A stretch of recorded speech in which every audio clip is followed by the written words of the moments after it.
Yes, my dear ones, welcome back to Disha Academy. പുതിയൊരു ക്ലാസ്സിലേക്ക് എല്ലാവർക്കും സ്വാഗതം. സോ പതിവിന് വിപരീതമായി ഇന്ന് നമ്മളൊരു പുതിയ കാര്യം ചെയ്യാൻ വേണ്ടി പോവാണ്. ഈ ഒരൊറ്റ ക്ലാസ്സിൽ 2024 SSC MTS പരീക്ഷയുടെ ആദ്യ ദിനത്തിലെ ആദ്യ ഷിഫ്റ്റിലെ എല്ലാ ചോദ്യങ്ങളും വളരെ ഡീറ്റെയിൽഡ് ആയിട്ട് നമ്മൾ ഇന്ന് ഡിസ്കസ് ചെയ്യാൻ വേണ്ടി പോകുന്നു. അപ്പൊ MTS പരീക്ഷയ്ക്ക് ചോദിക്കാൻ സാധ്യതയുള്ള എല്ലാ ചോദ്യ ടൈപ്പുകളും നമ്മൾ ഇന്ന് പരിചയപ്പെടും. So on to the screen, on to the first question. അവിടെ നമ്മളെ കാത്തിരിക്കുന്നത് ഒരു fill in the blank kind of ചോദ്യമാണ്. നമുക്ക് ഒരുമിച്ച് വായിക്കാം. Accepting how wonderful you truly are and incorporating ചെയ്യുക എന്ന് പറഞ്ഞാൽ എന്താ? ഉൾച്ചേർക്കുക എന്നാണ് കേട്ടോ. ഉൾച്ചേർക്കുക അല്ലെങ്കിൽ ഇൻക്ലൂഡ് എന്ന് പറയാം. Include. Okay, include. Incorporating dash into your attitude and personality is perhaps one of the most difficult things to do in life. അപ്പൊ നിങ്ങളുടെ ജീവിതം അല്ല, നിങ്ങൾ എത്ര മനോഹാരിതയുള്ള ഒരാളാണ് എന്ന് മനസ്സിലാക്കി അത് ജീവിതത്തിലേക്കും പേഴ്സണാലിറ്റിയിലേക്കും അക്സെപ്റ്റ് ചെയ്യുന്നതാണ് ഈ ലോകത്തിൽ വെച്ച് അല്ലെങ്കിൽ ഈ ജീവിതത്തിൽ വെച്ച് നമുക്ക് ചെയ്യാൻ ബുദ്ധിമുട്ടുള്ള ഏറ്റവും ഡിഫിക്കൽട്ട് ആയിട്ടുള്ള കാര്യങ്ങളിൽ ഒന്ന് എന്നാണ് ഈ സെന്റൻസ് പറയുന്നത്. നമ്മളെ അക്സെപ്റ്റ് ചെയ്യാന്ന് പറഞ്ഞാൽ അതൊരു പ്രശ്നമുള്ള ഒരു കാര്യമാണ്, ഡിഫിക്കൽട്ട് ആയിട്ടുള്ള ഒരു കാര്യമാണോ?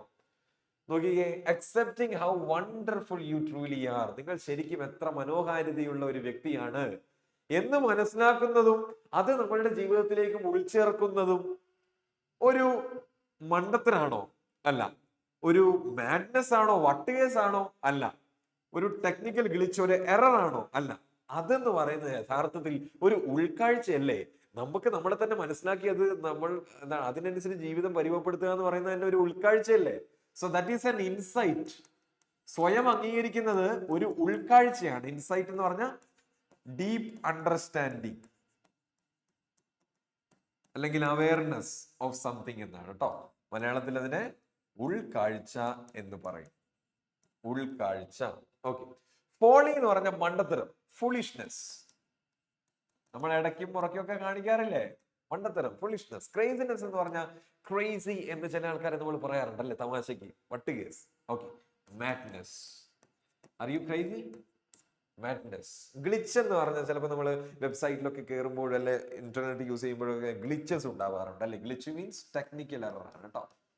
ടെക്നിക്കൽ എറർ അല്ലെങ്കിൽ ടെക്നിക്കൽ ഫോൾട്ടിനെയാണ് ഗ്ലിച്ച് എന്ന് പറയും. അപ്പൊ ഇവിടെ ഏറ്റവും നല്ല ഓപ്ഷൻ എന്ന് പറഞ്ഞ ഓപ്ഷൻ എ ആണ്, ഇൻസൈറ്റ്. ഓക്കെ. അടുത്ത ചോദ്യം. Select the option that correctly rectify. Rectify ചെയ്യുക എന്ന് പറഞ്ഞാൽ തിരുത്തുക എന്നാണ് കേട്ടോ. തിരുത്തുക. അറിയാത്ത വാക്കുകളൊക്കെ എഴുതിയെടുക്കണേ, തിരുത്തുക. The underlined spelling error. അപ്പം അണ്ടർലൈൻ ചെയ്തിരിക്കുന്നത് ആക്സിഡന്റ് എന്നാണ് പറയാൻ ഉദ്ദേശിച്ചത്. ആക്സിഡന്റ് എന്ന് അങ്ങനെയാണോ പറയാം? ആക്സിഡീൻ എന്നാണ് അത് വായിക്കുക. അപ്പൊ കറക്റ്റ് ആയിട്ടുള്ള ഓപ്ഷൻ ഇതാ ഇവിടെ തന്നെ ഉണ്ട്. നമുക്കറിയാം option B is the correct answer. Accident. നമ്മളെപ്പോഴും എങ്ങനെ പറയാം? ആക്സി പ്ലസ് ഡെന്റ്, ഇങ്ങനെയല്ലേ വരിക? Accident, accident. കണ്ടോ? ദന്തിസ്റ്റ് നീന്തിക്കുക. ആക്സിഡന്റ് ആയ പല്ലു പോവും, ദന്തിസ്റ്റ്. അപ്പൊ ദന്തിസ്റ്റിനെ കാണിക്കല്ലോ, ആക്സിഡന്റ്. ACCIDENT. കേട്ടോ? അപ്പൊ ഇതേപോലെ സ്പെല്ലിംഗ് എറേഴ്സുമായിട്ട് ബന്ധപ്പെട്ട ചോദ്യങ്ങൾ വരാറുണ്ട്.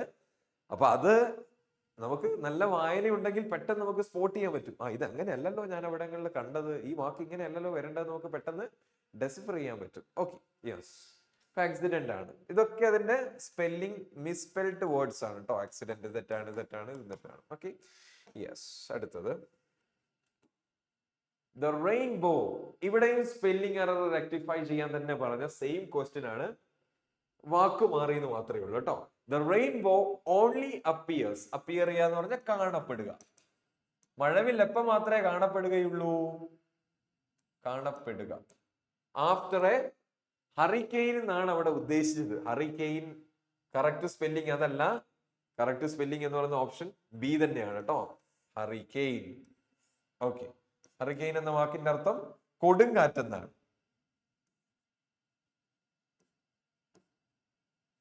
Storm.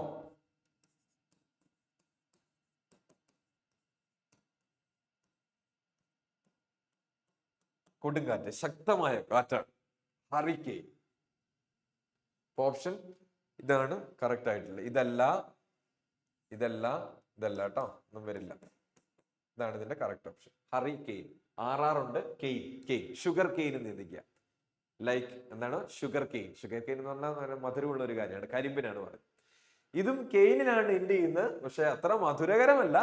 It is dangerous. Hurricane, കൊടുങ്കാറ്റ്. Okay, yes. അടുത്തത് ഈ ഇഡിയത്തിന്റെ മീനിങ് ആണ്. ഡയറക്റ്റ് കാര്യങ്ങൾ ചോദിച്ചിരിക്കുകയാണ്, പ്രത്യേകിച്ച് വളച്ചിട്ടും കാര്യങ്ങളൊന്നുമില്ല. ഇഡിയം അവിടെ കൊടുത്തിട്ടുണ്ട്. മീനിങ് ആണ് എ പീസ് ഓഫ് കേക്ക്. നിങ്ങൾക്ക് എന്റെ ആറ്റിറ്റ്യൂഡിൽ തന്നെ മനസ്സിലാക്കാൻ പറ്റും. എ പീസ് ഓഫ് കേക്ക്, ഇതാ ഇങ്ങനെ പറയാറില്ല, ഇതാ എ പീസ് ഓഫ് കേക്ക് എന്തായിരിക്കും? It's just a piece of cake. Simple അല്ലടാ, easy to do or achieve എന്നാണ് അതിന്റെ അർത്ഥം കേട്ടോ. നമുക്ക് ഒരു കേക്ക് കഴിക്കുന്ന ലാഘവത്തിൽ ചെയ്യാൻ പറ്റുന്ന എല്ലാ കാര്യവും നമുക്ക് എന്താ പറയാ, എ പീസ് ഓഫ് കേക്ക് എന്ന് പറയാം. എളുപ്പത്തിൽ ചെയ്യാൻ പറ്റുന്നത്. ഓക്കെ, അപ്പൊ ഇതാണ്. ബാക്കി മൂന്നെണ്ണമൊക്കെ അതിന്റെ ലിറ്ററൽ മീനിങ് ആണ് കേട്ടോ. നമ്മൾ ഒരിക്കലും ഒരു ഇഡിയത്തിനെ അതിന്റെ ലിറ്ററൽ മീനിങ്ങിൽ എടുക്കരുത്. മുറിച്ചു വെച്ച കേക്കെന്നോ, അല്ലെ എന്താണ് പറയുക, സോഫ്റ്റ് ആയ കേക്കെന്നോ, slice of cake for eating, അങ്ങനെയൊന്നുമല്ല. അതൊക്കെ അതിന്റെ ലിറ്ററൽ മീനിങ് ആണ്. ഈ കേക്കിന്റെ കഷ്ണം എന്നുകൊണ്ട് ഉദ്ദേശിക്കുന്നത് എളുപ്പമുള്ള ഒരു കാര്യം, അതിനെയാണ് കേട്ടോ. അപ്പൊ option A is the correct answer. ഇപ്പൊ ഇംഗ്ലീഷ് പഠിക്കുക എന്ന് പറഞ്ഞാല് it's a piece of cake അല്ലേ? ഭയങ്കര എളുപ്പമുള്ള ഒരു പണിയല്ലേ? റീസണിങ്, മാത്സ്, GK പഠിക്കുന്ന പോലെ കഷ്ടപ്പെട്ട് അത്രയും ഇൻവെസ്റ്റ് ചെയ്ത് നമ്മൾ എല്ലാം കൺസിസ്റ്റന്റ് ആയിട്ട് പഠിക്കേണ്ട ആവശ്യമുണ്ടോ? വേണ്ട അല്ലെ? ഗ്രാമറൊക്കെ ഒരു തവണ പഠിച്ച എല്ലായ്പ്പോഴും നമ്മുടെ കൂടെ കാണും. പ്രത്യേകിച്ച് അങ്ങ് ഭയങ്കരമായിട്ട് ഇൻവെസ്റ്റ് ചെയ്യേണ്ട ആവശ്യമൊന്നുമില്ല. It's a piece of cake. Okay, ഇവിടെ നോക്ക്, ഒരു ചെറിയൊരു ഹാർഡില് അല്ലെ, ഈ ഹാർഡില് ചാടി കിടക്കാൻ വലിയൊരു പ്രയാസം വേണോ? പ്രയാസം ഉണ്ടോ? ഇല്ല, നിസ്സാരമായിട്ട് ചാടി കിടക്കാൻ പറ്റും അല്ലെ? അതാണ് something very easy to do എന്നാണ് ഈ ഒരു ഇഡിയത്തിന്റെ മീനിങ് എന്ന് പറയുന്നത് കേട്ടോ. ഓക്കെ, അപ്പൊ ഡിസ്പ്ലേ ചെയ്യാം. അടുത്തതിലേക്ക് പോവാം. Cultural heritage. കൾച്ചറൽ ഹെറിറ്റേജ് എന്ന ഹെറിറ്റേജ് മീൻസ് പൈതൃകം, സാംസ്കാരിക പൈതൃകം. എന്തിന്റെയോ ജീവരക്തം എന്നാ പറയുന്നത്.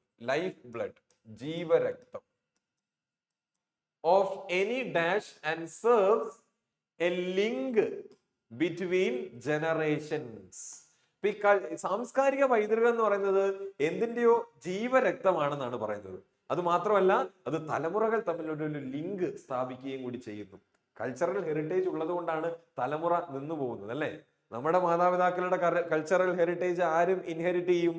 നമ്മൾ കൈമാറും അല്ലെ? അങ്ങനെ നമ്മളിലേക്ക് എത്തും, നമ്മളിൽ നമ്മുടെ മക്കളിലേക്ക് പോകും. അപ്പൊ അത് ഈ തലമുറകളെ പിടിച്ചു നിർത്തുന്ന ഈ കൾച്ചറൽ ഹെറിറ്റേജ് ആണ്.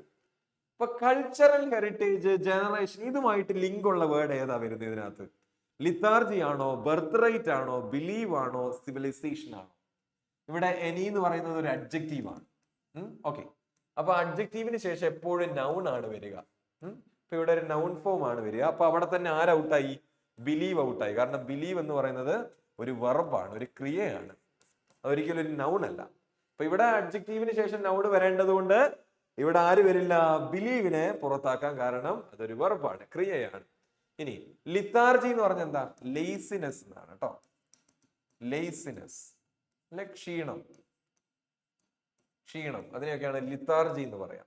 നല്ലൊരു ബിരിയാണി ഒക്കെ കഴിച്ചാല് ഉച്ചയ്ക്ക് ശേഷം നമുക്ക് എന്ത് തോന്നും? ലിത്താർജി തോന്നില്ലേ?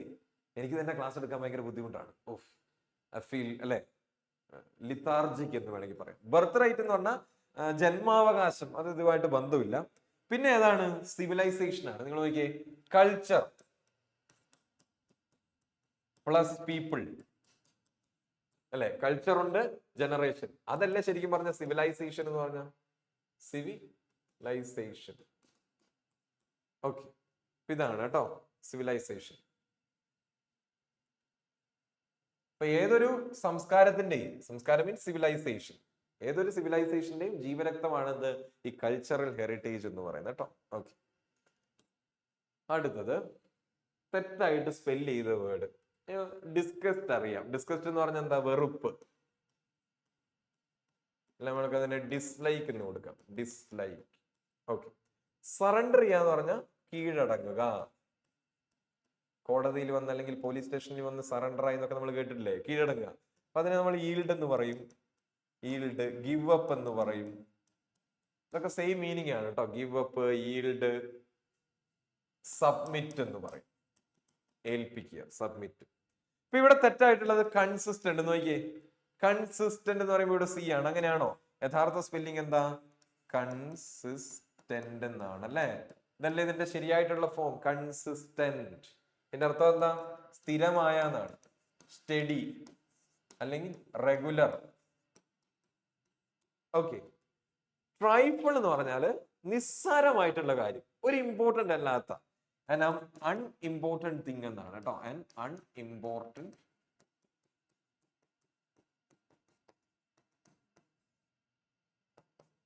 ഇൻഎസെൻഷ്യൽ, ട്രിവിയൽ ആയിട്ടുള്ള കാര്യം. ട്രിവിയൽ ആയിട്ടുള്ള കാര്യം, നിസ്സാരമായിട്ടുള്ള, അത്ര വലിയ പ്രാധാന്യമില്ലാത്ത ഒരു ചെറിയ കാര്യത്തെയാണ്, അൺഇമ്പോർട്ടന്റ് ആയിട്ടുള്ള കാര്യത്തെയാണ് എന്ത് വിളിക്കുക? ട്രൈഫിൾ എന്ന് വിളിക്കുക. ബാക്കിയൊക്കെ നമുക്ക് അറിയുന്നതാണ്. ഇതിനകത്ത് തെറ്റ് കൺസിസ്റ്റന്റ് ആണ്, അത് ഞാൻ ശരിയാക്കിയിട്ടുണ്ട് അവിടെ. Okay, yes. അപ്പം ഇതാണ് ഇതിന്റെ കേട്ടോ. ഓക്കെ, അടുത്തത്. ഇപ്പൊ താഴെ ഒരു സെന്റൻസ് തന്നിട്ടുണ്ട്. ആ സെന്റൻസിൽ പർസ്യൂ എന്ന് പറഞ്ഞൊരു വാക്ക്, അതിന്റെ പര്യായ പദം കണ്ടുപിടിക്കാനാണ്. ഇതിനകത്ത് എവിടെയോ അങ്ങനെ ഒരു പര്യായ പദം ഒളിഞ്ഞിരിക്കുന്നുണ്ട്. അത് കാണാം. അപ്പൊ പർസ്യൂ എന്ന് പറഞ്ഞാൽ എന്താ? പർസ്യൂട്ട് ഓഫ് ഹാപ്പിനെസ് എന്ന് പറഞ്ഞൊരു സിനിമ കണ്ടിട്ടുണ്ടോ? One of the greatest films ever made in the history of cinema. നല്ലൊരു സിനിമയാണ്. 2006 ഇറങ്ങിയ ഒരു സിനിമയാണ്, ഒരു ഹോളിവുഡ് സിനിമയാണ്. വിൽ സ്മിത്ത് ഒക്കെ സ്റ്റാർ ചെയ്തിട്ടുള്ള അത് നല്ലൊരു സിനിമ. പേഴ്സീവ് എന്ന് പറഞ്ഞാൽ എന്താ? പേഴ്സീവ് ചെയ്യുക. എനിക്ക് ഡ്രീം പേഴ്സീവ് ചെയ്യാനുണ്ട്. You should perceive your dream. പുറകെ പോവുക എന്നാണ് അല്ലേ? ഫോളോ അല്ലെ, റൺ ആഫ്റ്റർ അല്ലെങ്കിൽ ഗോ ആഫ്റ്റർ എന്നൊക്കെയാണ് ഇതിന്റെ മീനിങ്. അപ്പൊ അതിനകത്ത് നമുക്ക് സമാനമായിട്ടുള്ള മീനിങ് ഏതെങ്കിലും പദം ഉണ്ടോ എന്ന് നോക്കാം. Doctor Kalam success in the field of science has inspired. ഇപ്പം ശാസ്ത്ര മേഖലയിലെ ഡോക്ടർ കലാമിന്റെ വിജയം, അത് ആരെ ഇൻസ്പയർ ചെയ്തിട്ടുണ്ട്? യങ് ഇന്ത്യൻസ്, ചെറുപ്പക്കാരായിട്ടുള്ള ഇന്ത്യക്കാരെ ഇൻസ്പയർ ചെയ്തിട്ടുണ്ട്. എന്തിനു വേണ്ടിയിട്ടാ?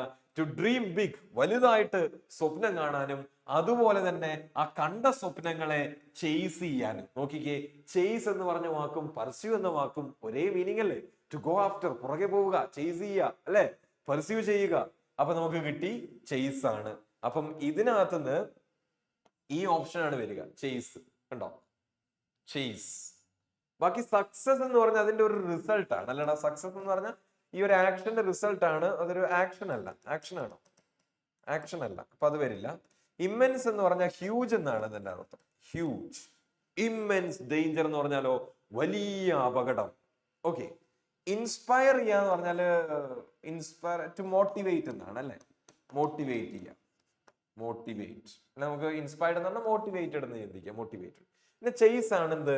ഈ പറഞ്ഞ പേഴ്സ്യൂ എന്ന വാക്കിന്റെ follow, run after, go after ഒക്കെ സമാനമായ അർത്ഥമുള്ള പദങ്ങളാണ്. അപ്പൊ അതും കൂടി ഇത് പഠിച്ചു വെക്കുക. Okay, yes. അടുത്തത്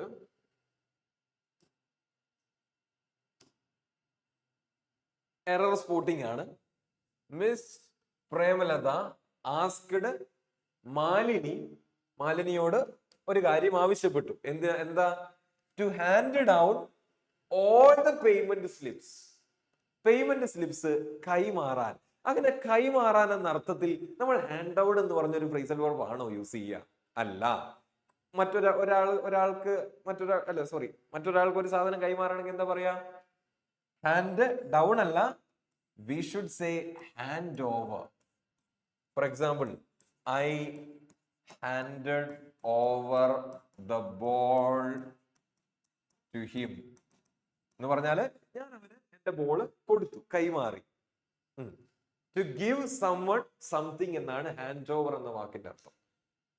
ഓക്കെ, യെസ്. ഹാൻഡ് ഡൗൺ എന്നല്ല, ഹാൻഡ് ഓവർ എന്നാണ് കേട്ടോ. പേയ്മെന്റ് സ്ലിപ്സ് ഭയങ്കര സിമ്പിൾ ആണ് അല്ലേ? Okay, yes. അടുത്തത്, my secretary is disposed of discuss everything in great detail before she begins the actual work. ഇവിടുന്ന് ഒറ്റ നോട്ടത്തിൽ തന്നെ ഇതിന്റെ എറർ കണ്ടുപിടിക്കാൻ പറ്റും. ഇവിടെ നോക്കിയാടാ, ഓഫിന് ശേഷം സാധാരണ നമ്മൾ ING ആണ് ഉപയോഗിക്കുക. എന്നാൽ ഇവിടെ ഇരിക്കുന്ന ആരാ? V1 ആണ്. അപ്പൊ അവിടെ തന്നെ മനസ്സിലായി ഈ ഒരു ഫ്രേസ് ഇവിടെ തെറ്റാണ്. ഡിസ്പോസ് ഓഫ് എന്ന് പറഞ്ഞില്ല. കാരണം അപ്പൊ ഞാൻ എങ്ങനെയാ അത് കണ്ടെത്തിയത്? ഇവിടെ ഓഫ് ഉണ്ട്. ഓഫിന് ശേഷം ഒരു ക്രിയാരൂപം ഉപയോഗിക്കുന്നുണ്ടെങ്കിൽ അത് എപ്പോഴും ING ആയിരിക്കും. ഒരിക്കലും V1 മാത്രമായിട്ട് അവിടെ നിൽക്കില്ല. അവിടെ തന്നെ എനിക്ക് മനസ്സിലായി ഈ സംഗതി, ഈ ആശാൻ തെറ്റാന്ന് മനസ്സിലായി. ഇനി ഈ ഡിസ്പോസ് ഓഫ് എന്ന് പറഞ്ഞാൽ അതിന്റെ അർത്ഥം എന്താ? ഡിസ്പോസ് ഓഫ് എന്ന് പറഞ്ഞാൽ ത്രോ എവേ എന്നാണ്.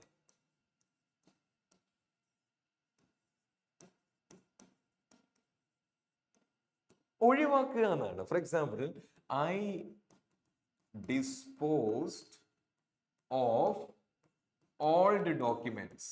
ഞാൻ എന്ത് ചെയ്തു? പഴയ ഡോക്യുമെന്റ്സ് കളഞ്ഞു എന്നാണ്.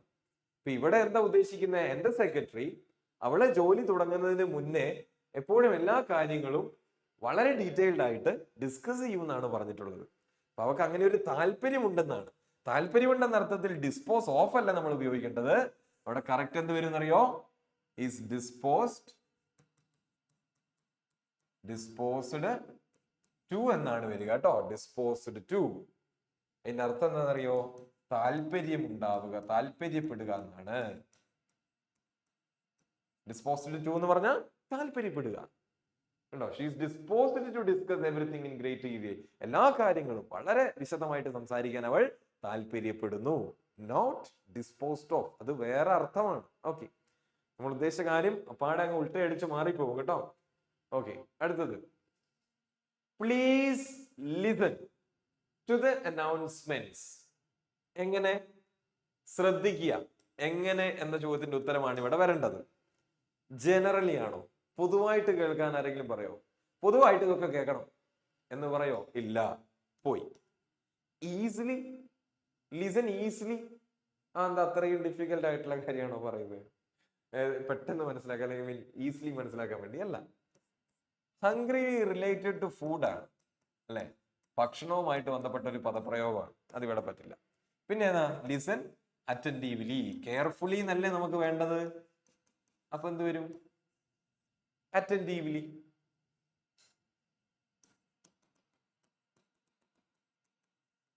ഓക്കെ, കെയർഫുള്ളി എന്ന അർത്ഥത്തിൽ അറ്റന്റീവ്ലി.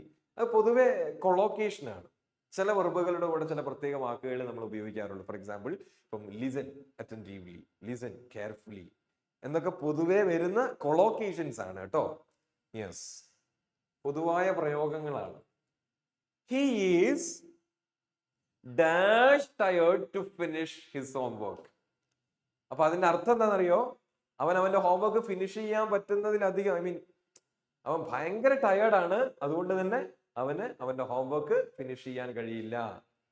ഫിനിഷ് ചെയ്യാൻ കഴിയാത്തത്ര ഭാഗത്തിന് ടയേർഡാന്നാ പറയുന്നത്. അപ്പൊ എങ്ങനെ പറയും? നമ്മൾ അങ്ങനെ പറയുമ്പോ ഇങ്ങനെയാണ് കേട്ടോ. 2 പ്ലസ്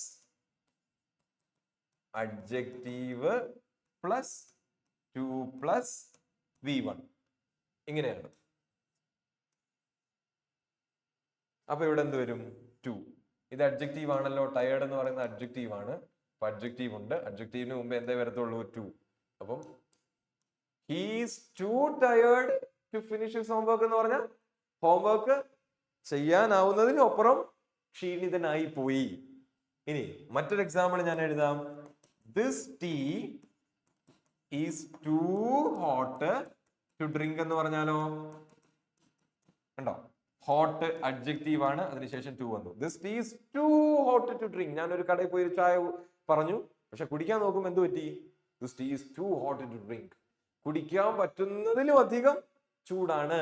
ഉണ്ടോ? എക്സസീവ്നെസ് കാണിക്കാൻ വേണ്ടിയിട്ടാണ് ഈ ഒരു ഫോർമാറ്റ് നമ്മൾ സാധാരണ യൂസ് ചെയ്യുന്നത്. ശ്രദ്ധിക്കുക. Okay, yes. അടുത്തത്, select the most appropriate synonym of the given word. Energy എന്നൊരു വാക്ക് കൊടുത്തിട്ടുണ്ട്. അപ്പൊ അതിന്റെ സിനോണിം ചാടി കയറിയത് ചെയ്തേക്കരുത്. അതിനകത്ത് കുറച്ച് ട്രിക്കി ആയിട്ടുള്ള എലമെന്റ്സ് ഉണ്ട്. ഊർജം, അതേതാത്? സ്പീഡ്. പലരും സ്പീഡുമായിട്ട് അസോസിയേറ്റ് ചെയ്യാൻ നോക്കും, പക്ഷെ സ്പീഡ് ആക്ച്വലി തെറ്റാണ്. സ്പീഡ് എന്ന് പറഞ്ഞ ക്വിക്നെസ്സിനെ കാണിക്കുന്നതാണ് അല്ലെ? അത് നോട്ട് അബൌട്ട് സ്ട്രെങ്ത്. സ്ട്രെങ്ത് അല്ലല്ലോ, അത് ക്വിക്നെസ് ആണ്. അപ്പൊ അത് എനർജിയുടെ കറക്റ്റ് സിനോണിം അല്ല. പിന്നെ ഫ്രൈൽറ്റി എന്ന് പറഞ്ഞ വീക്ക്നെസ് എന്നാണ്. വീക്ക്നെസ് അത് നേരെ ഓപ്പോസിറ്റ് ആണ്, ഓപ്പോസിറ്റ് മീനിങ് ആണ്. അടുത്തത്, സ്ട്രൈഫ് എന്ന് പറഞ്ഞാൽ കോൺഫ്ലിക്റ്റ് എന്നാണ് അർത്ഥം. Conflict, strife. നീയും നിന്റെ സുഹൃത്തും തമ്മിൽ എന്തെങ്കിലും സ്ട്രൈഫ് ഉണ്ടോ എന്ന് ചോദിച്ചാൽ നിങ്ങൾ തമ്മിൽ എന്തെങ്കിലും അടിയുണ്ടോ? കലഹം. കലഹം. Okay, strife, conflict. പിന്നെ ഏതേ ഉള്ളൂ? പവർ. ഇതാണ് ഇതിന്റെ സിനോണിം എന്ന് പറയുന്നത് കേട്ടോ, കറക്റ്റ് സിനോണിം. എനർജിയുടെ പവർ ആണ് വരിക. അപ്പം നിങ്ങൾ അവിടെ എവിടെയാ തെറ്റിക്കാന്ന് ചോദിച്ചാല് ഇതെല്ലാരും കൊണ്ട് ഈ സ്പീഡിനെ അങ്ങോട്ട് ചെയ്യും. സ്പീഡ്, ശക്തി ഉണ്ടല്ലോ, എനർജി അല്ലേ എന്നൊക്കെ വിചാരിച്ചു. പക്ഷെ അങ്ങനെയല്ല. എനർജി, ഊർജത്തിന്റെ കറക്റ്റ് സിനോണിം എന്ന് പറയുന്നത് പവർ ആണ്. Okay. Speed is about quickness, not about strength. Okay. The following sentence has been ഇതും ഇത് തന്നെയാണ്. Okay, neither Smith nor Ross were in the classroom.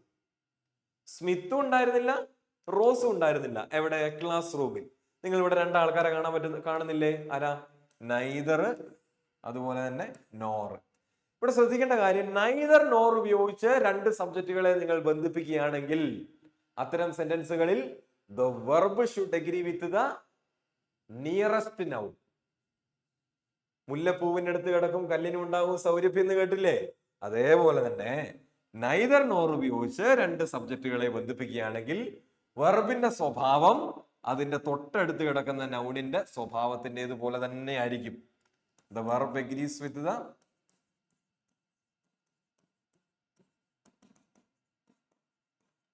nearest subject. കേട്ടോ, ഇവിടെ നോക്കിയേ, സ്മിത്തിനെ റോസിനെയാണ് ബന്ധിപ്പിക്കുന്നത്. ഇതാണല്ലോ ക്രിയ, വെർബ്.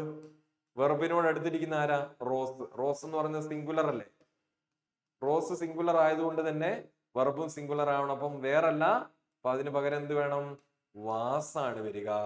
ഓക്കെ, വാസാണ് വരിക. കാര്യം മനസ്സിലായോ?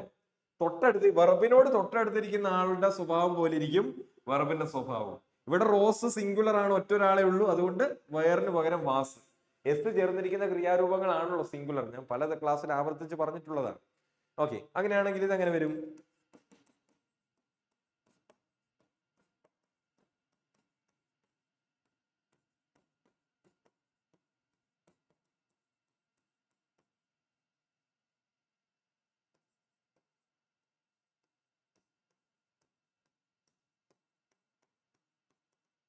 ഇതെങ്ങനെ വരും?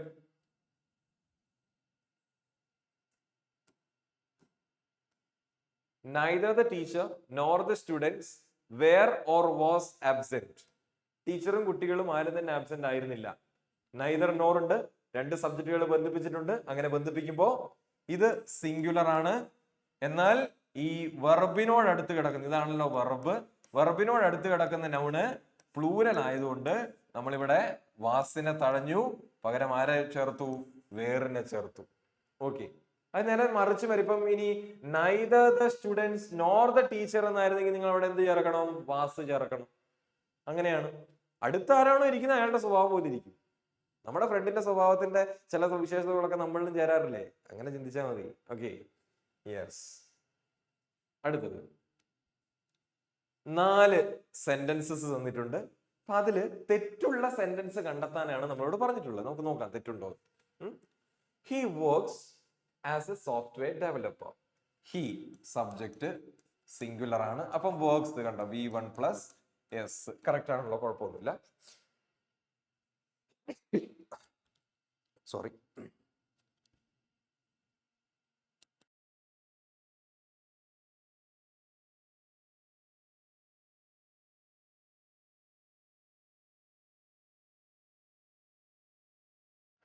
യെസ്. ഓക്കെ, അടുത്തത് ഷീ ഓൾവേസ് ഈറ്റ്സ്. കണ്ടോ, ഷീ സിംഗുലർ ആണ്, ഈറ്റ്സ് സിംഗുലർ ആണ്. കുഴപ്പമൊന്നുമില്ല ഇവിടെ. ഹെൽത്തി എന്ത് കഴിക്കുന്നു? Healthy means. The sun singular ആണ്, അതുകൊണ്ട് റൈസസ് എസ് ചേർന്നിരിക്കുന്ന ക്രിയാരൂപം ഉപയോഗിച്ചു. V1 plus S. കറക്റ്റ് ആണ്. എന്നാൽ ഇവിടെ നോക്കിയേ, വി എന്ന് പറഞ്ഞ ആരാ? ഞങ്ങൾ. ഞങ്ങൾ എന്ന് പറയുമ്പോൾ ഒരാൾ മാത്രം ചേർന്നിരുന്നാൽ ഞങ്ങളാവോ?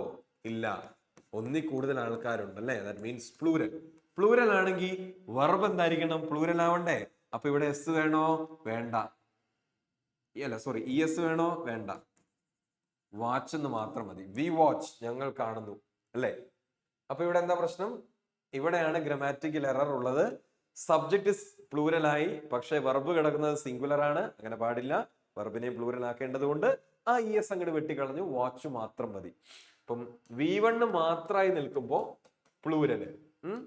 V1ന്റെ കൂടെ SO ESO ഉണ്ടെങ്കിൽ അതിനെ നമ്മൾ എന്ത് വിളിക്കും? ക്രിയയുടെ സിംഗുലർ രൂപം എന്ന് വിളിക്കും കേട്ടോ. Okay, clear? യെസ്. സിംഗുലറിന് സിംഗുലർ, പ്ലൂരലിന് പ്ലൂരൽ. അതാണ് subject verb agreement. Okay, yes. The detective's job was to discern the truth from the web of lies. അപ്പം നുണകളുടെ ഒരു വലയിൽ നിന്ന് സത്യത്തെ വിവേചിച്ചറിയുക. ഡിസേൺ എന്ന വാക്കിന്റെ അർത്ഥം വിവേചിച്ചറിയുക എന്നാണ് കേട്ടോ. വിവേചിച്ചറിയുക, തിരിച്ചറിയുക എന്നൊക്കെയാണ്. തിരിച്ചറിയുക.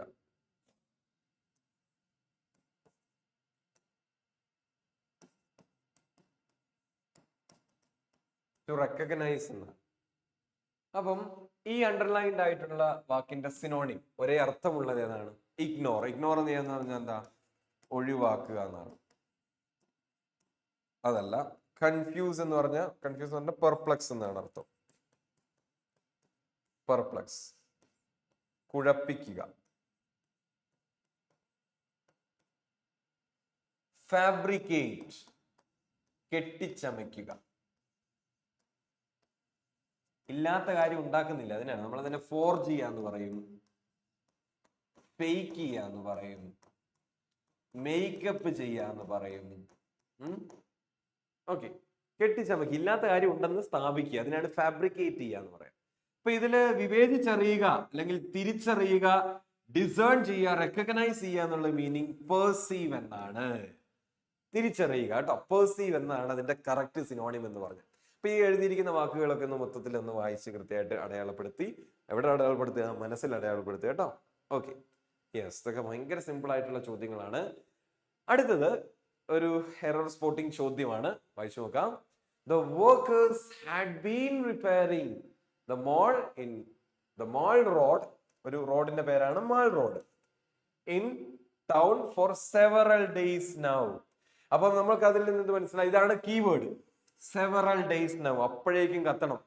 ഇതെന്ന് പറഞ്ഞാൽ ഇന്ന് തുടങ്ങിയ ഒരു പ്രവർത്തനം അല്ല, അല്ലെ? ആ റോഡ് പണി എന്ന് പറഞ്ഞാൽ കുറച്ച് ദിവസങ്ങളായിട്ട് തുടങ്ങിക്കൊണ്ടിരുന്ന ഒരു പ്രവർത്തനമാണ്.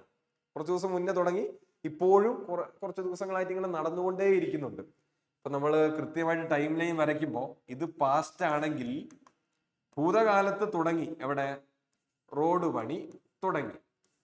അതിങ്ങനെ തുടങ്ങി തുടങ്ങി തുടങ്ങി തുടങ്ങി തുടങ്ങി ഈ ഒരു പ്രസന്റ് വർത്തമാന കാലത്തും എത്തി നിൽക്കുന്നുണ്ട്, അല്ലെ? അവസാനിച്ചോ ഇല്ല, ഇപ്പോഴും ഇങ്ങനെ തുടർന്നുകൊണ്ടേ ഇരിക്കുകയാണ്. അപ്പം അത്തരം പ്രവർത്തനങ്ങളാണെങ്കിൽ നമ്മൾ ഏത് ടെൻസിൽ പറയണമെന്നാ പഠിച്ചിട്ടുള്ളത്? പ്രസന്റ് പെർഫെക്റ്റ് കണ്ടിന്യൂസിൽ പറയണമെന്നാണ് നമ്മൾ പഠിച്ചത്, അല്ലേ? ഓക്കെ, ക്ലിയർ ആണോ?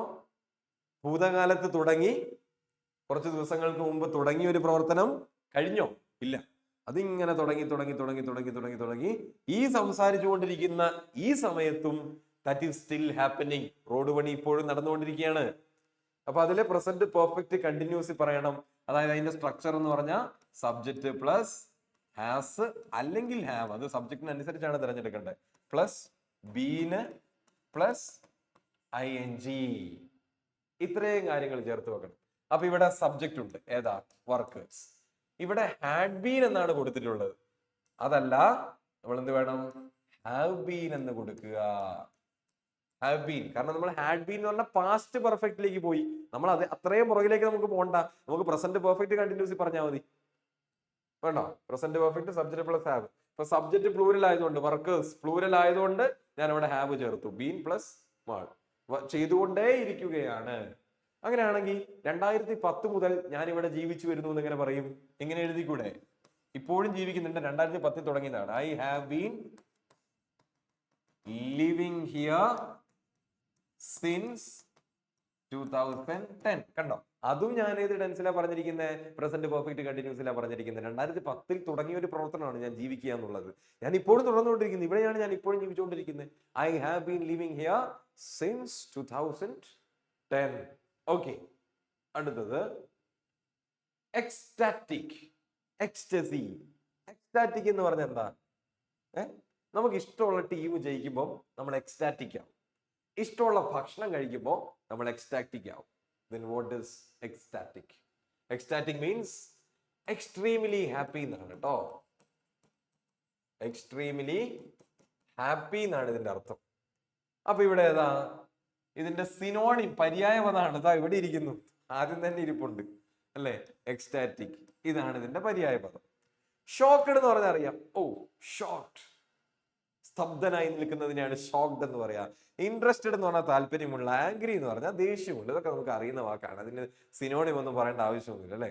Yes, ecstatic, happy. Okay, yes. അടുത്തത്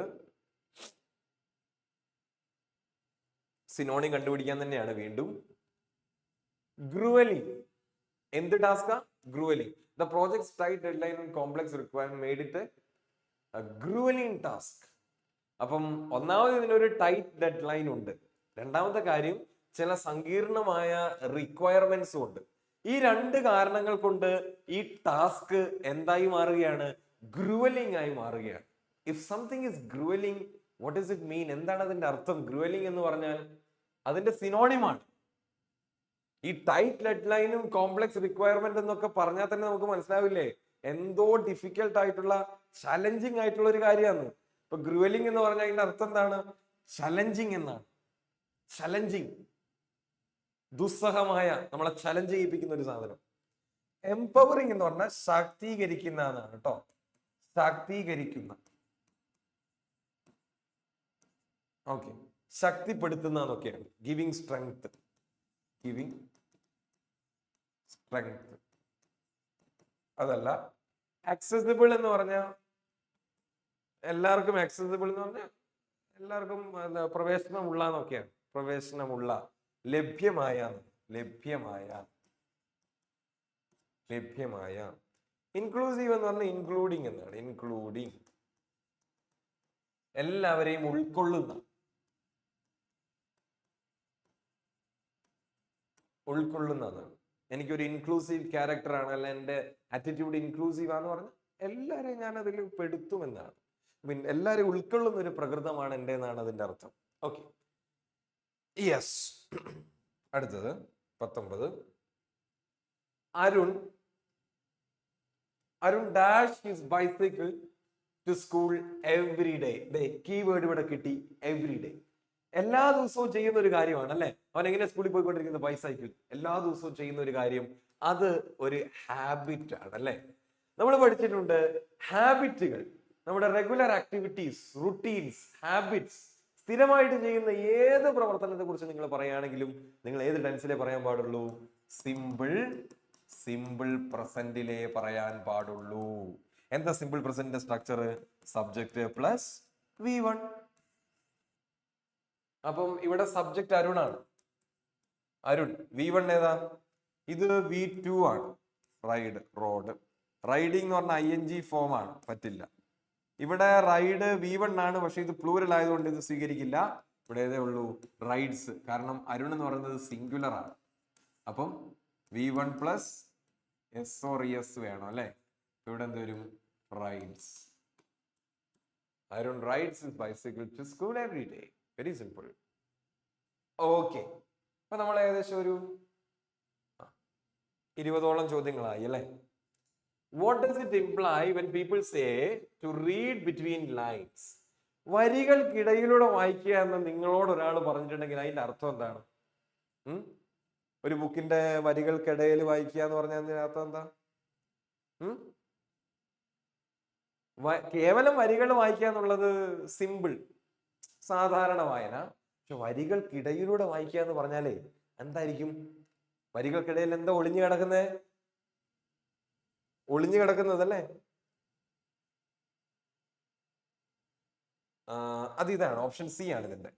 to read with an ability to infer the hidden meaning.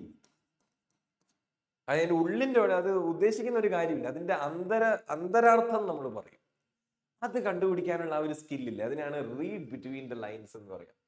Do you have the ability to read between the lines? നിങ്ങൾക്ക് അങ്ങനെ ഒരു എബിലിറ്റി ഉണ്ടോ? ഒരാളുടെ പുറമേയുള്ള സ്വഭാവമൊക്കെ കണ്ടിട്ട് അയാൾ ഇന്നതായിരിക്കും ഉദ്ദേശിക്കുന്നതെന്ന് അതിനും അപ്പുറം പോയി കണ്ടുപിടിക്കുന്നതൊക്കെയാണ് റീഡ് ബിറ്റ്വീൻ ദ ലൈൻസ് എന്ന് പറയാം കേട്ടോ. Okay, to avoid detailed information അല്ല, to skip initial final lines. ആദ്യത്തെ അവസാനത്തെ ഒരു പാരഗ്രാഫിലെ ലൈൻസ് സ്കിപ്പ് ചെയ്യാമെന്നല്ല പറയുന്നത്, തെറ്റാണ്. To read something very fast ആവുന്നല്ല. ഹിഡൻ മീനിങ്, ഒളിഞ്ഞു കിടക്കുന്ന മീനിങ് കണ്ടെത്തുക എന്നുള്ളതാണ്. ഇവിടെ നോക്കിയേ, to read between the lines, to understand the hidden deeper. നമ്മളോട് ഒരു സെന്റൻസ് പറയാതെ പറയുന്ന കാര്യങ്ങൾ ഉണ്ടാവില്ലേ, ഒറ്റ നോട്ടത്തിൽ നമുക്കത് വായിച്ച് കിട്ടണം നിർബന്ധമില്ല. മനസ്സിരുത്തി പിന്നീട് വീണ്ടും വീണ്ടും വായിക്കുമ്പോൾ അതിന്റെ ഉള്ളില് അവര് വെച്ചിരിക്കുന്ന ഒരു മീനിങ്, ഒരു ഹിഡൻ മീനിങ് നമുക്ക് കണ്ടെത്താൻ പറ്റും. അപ്പൊ അത് കണ്ടെത്തുന്നത് തന്നെയാണ് to read between the lines എന്ന് പറയുന്നത്. അതെങ്ങനെ വന്നതെന്ന് വെച്ചാൽ, ഈ പണ്ട് കാലത്ത് ഈ രണ്ടാം ലോക ഒന്നാം ലോക മഹായുദ്ധങ്ങളൊക്കെ കൊടുമ്പിരി കൊണ്ടിരുന്ന ഒരു കാലത്ത് ഈ ശത്രുക്കൾ അറിയാതെ പല സന്ദേശങ്ങളും നമ്മുടെ കൂട്ടുകാരിലേക്ക് എത്തിക്കണമല്ലോ, നമ്മുടെ ടീംമേറ്റ്സിലേക്ക് എത്തിക്കണമല്ലോ. അപ്പൊ എന്ത് ചെയ്യുമെന്ന് വെച്ചാൽ, സാധാരണ പോലെ ഒരു ലെറ്റർ എഴുതും, വേറെന്തോ ഒരു കാര്യത്തെ ബേസ് ചെയ്തിട്ടുണ്ട് ഒരു ലെറ്റർ. പക്ഷെ എന്ത് ചെയ്യുമെന്നറിയോ, ഇൻവിസിബിൾ ഇങ്ക് ഉപയോഗിച്ചിട്ട് അത് എഴുതിയിരിക്കുന്ന ടെക്സ്റ്റിന്റെ ഇടയിൽ വേണ്ട, അതായത് നമുക്ക് ആരും അറിയരുത് നമ്മൾ ആഗ്രഹിച്ച ആ ഒരു കാര്യമില്ലേ, അതങ്ങോട്ട് എഴുതും. അപ്പൊ പുറമേ നോക്കുമ്പോൾ ഇതൊരു സാധാരണ കത്തല്ലേ, സുഖമാണോ നല്ലതാണോ, പക്ഷെ ഇതിന്റെ ഇടയിൽ അവർ ഇൻവിസിബിൾ ഇങ്ക് കൊണ്ട് സാധനം എഴുതി വെച്ചിട്ടുണ്ട്.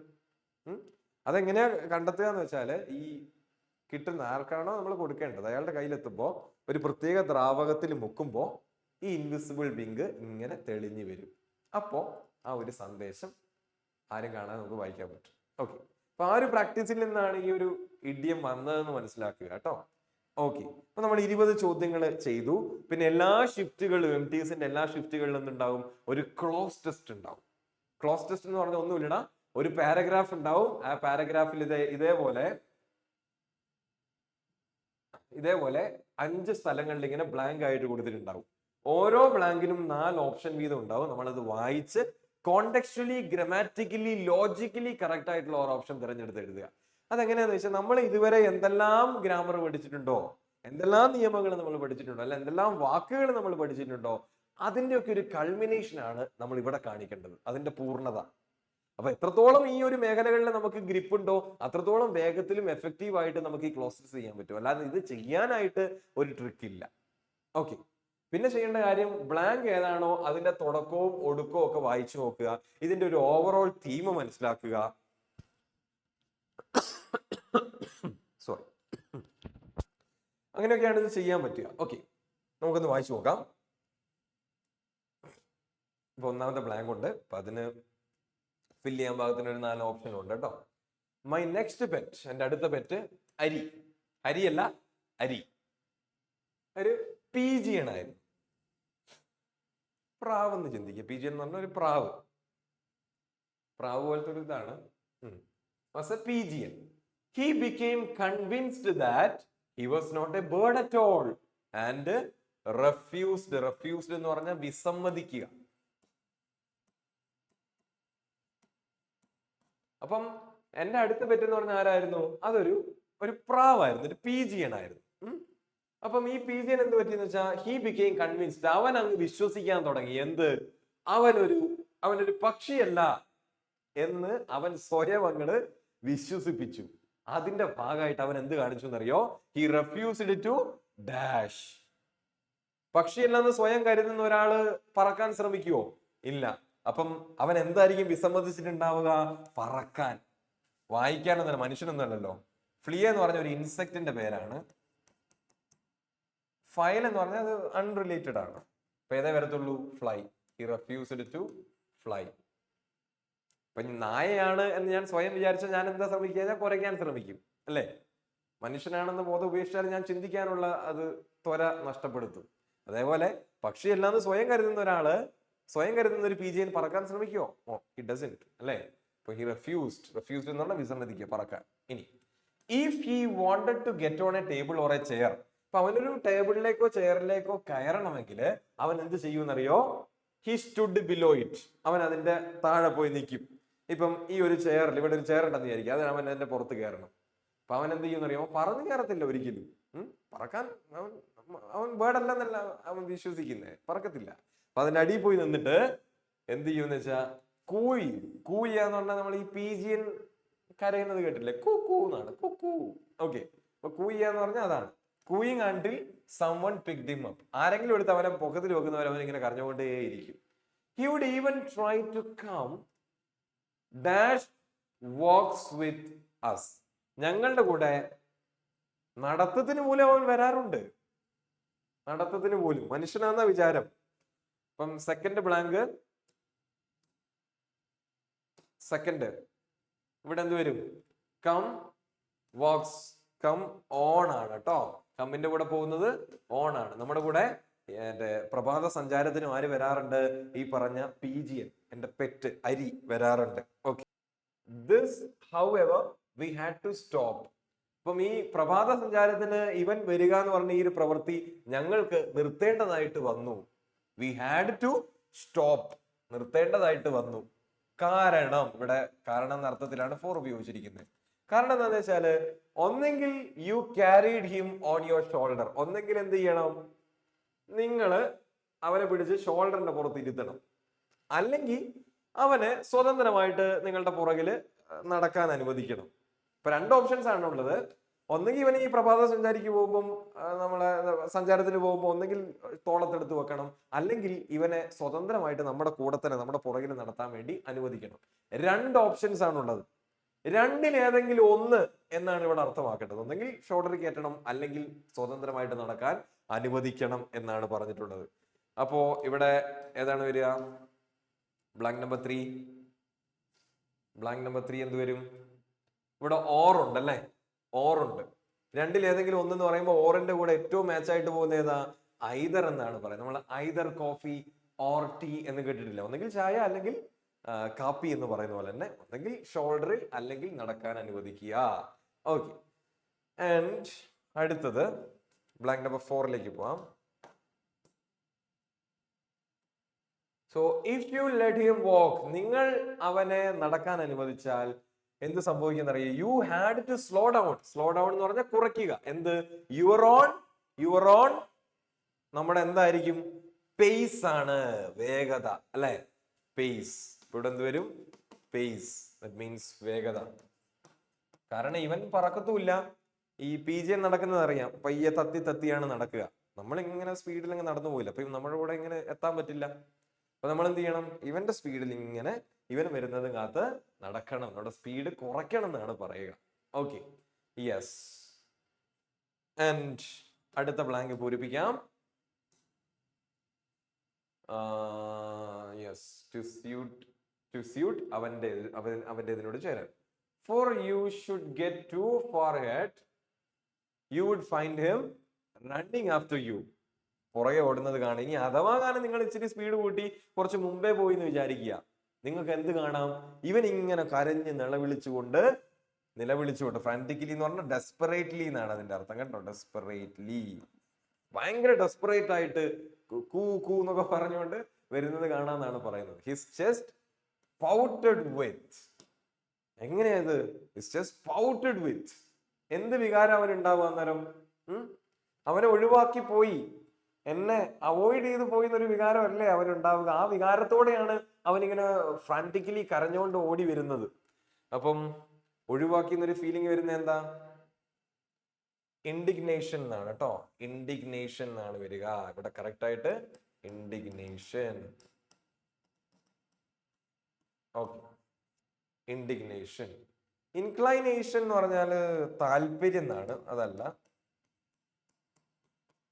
ഇന്റിമേഷൻ എന്ന് പറഞ്ഞാൽ ഹിന്റ് എന്നാണ്, അതും വരില്ല. ഇഗ്നീഷൻ എന്ന് പറഞ്ഞാൽ കത്തിക്കുക എന്നാണ്. എന്നെ ഒഴിവാക്കിയല്ലോ എന്നൊരു ഫീലിംഗ് ഏതാണ്? ഇൻഡിഗ്നേഷൻ ആണ് വരുന്നത്. ഇൻഡിഗ്നേഷൻ, ഞാൻ തഴയപ്പെട്ടു എന്നൊരു ചിന്താഗതി.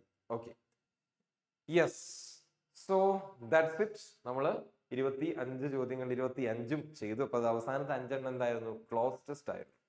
ഓക്കെ, ഇപ്പൊ പറഞ്ഞ കാര്യങ്ങളും ഡിസ്കസ് ചെയ്തപ്പെട്ട എല്ലാ കോൺസെപ്റ്റ്സും ക്ലിയർ ആണെന്ന് വിശ്വസിക്കുന്നു. എന്തെങ്കിലും സംശയം ഉണ്ടെങ്കിൽ താഴെ കമന്റ് ബോക്സിൽ കൊടുക്കുക കേട്ടോ. So thank you.